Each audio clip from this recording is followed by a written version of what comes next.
Hi guys, it's Siva. The pre-Legion patch in World of Warcraft did launch today, and with it came the brand new Transmog system. I did make a video on the Transmog system before, but unfortunately I made it pretty early in the Legion alpha and things have changed a lot since then. So I thought we would jump in game and I could show you a breakdown of the new system and all the little details and how it is functioning currently in the game, whether you are joining us now with the pre-patch or you're going to come back in Legion, or if you're just curious. So let's jump in game now and I will give you an overview.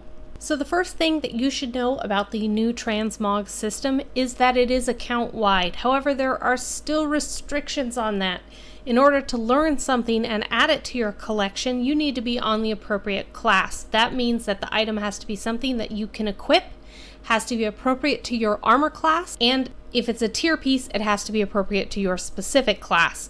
So for example, if something drops on my rogue, the only way I can learn it is if it is a leather piece, or a rogue tier, or a weapon I can equip. So you can't just go out on your warrior and farm everything because your warrior can wear everything, because the warrior will only learn plate since that is their armor class. However, once you learn an item, you can use it on any character on your account that it applies to. So once I learn that leather tier chest on my rogue, I can now wear it on any rogue on my account.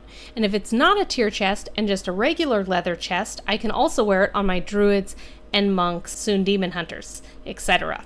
You may notice when you first log in that your cloak and hat is no longer hidden. You no longer do this through the interface. You now do this through the Transmog system.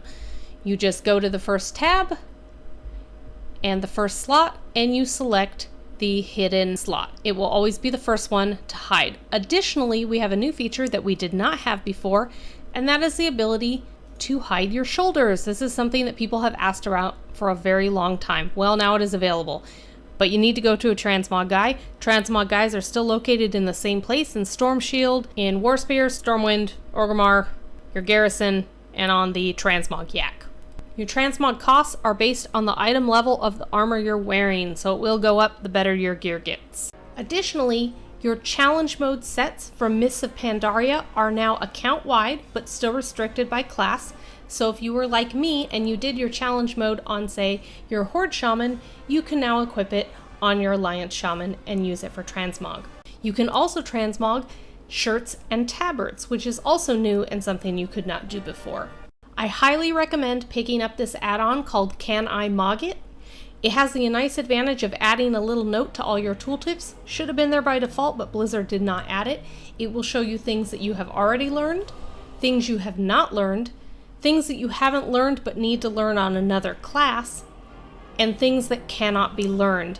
This add-on is really, really useful for when you're cleaning out your banks or looking for BOEs or items that you haven't learned to expand your Transmog collection. It also lets you know what you can safely sell or what you need to mail to another character in order for them to learn. Now, the Transmog interface does not show not collected items. It did in the early stages of the alpha, and it was something that I did show in my first video, but it's not something you can do anymore. However, you still can see Transmog items that you haven't learned, but in order to do that, you need to go to your Collections tab, where your mounts and pets and toys are, and look at the Not Collected filter there. There you can use the dressing room to make sets and see what items that you still need to farm to make complete Transmog sets. The interface is a little different, but it's fairly intuitive. Click on the item, you find it on the list, you select it. You do have the new feature that you can now save sets. You can also use these saved sets and set them based on your talent spec and things like that, so it will automatically even change for you. So you just create a new set, you give it a name, you save the items in it, and you hit save. Illusions have also changed a little bit. You can still go to your follower in your enchanting hut in your garrison. However, a lot of the illusion enchants now are locked and require reagents. A lot of these reagents are made by scribes. Some will not be available until Legion launches. It will show you a tooltip on the interface what you need. The materials that this requires will also be updated in Legion. Right now they still take Draenic dust, but this will change when the expansion launches and new materials become available. Thank you for watching, guys.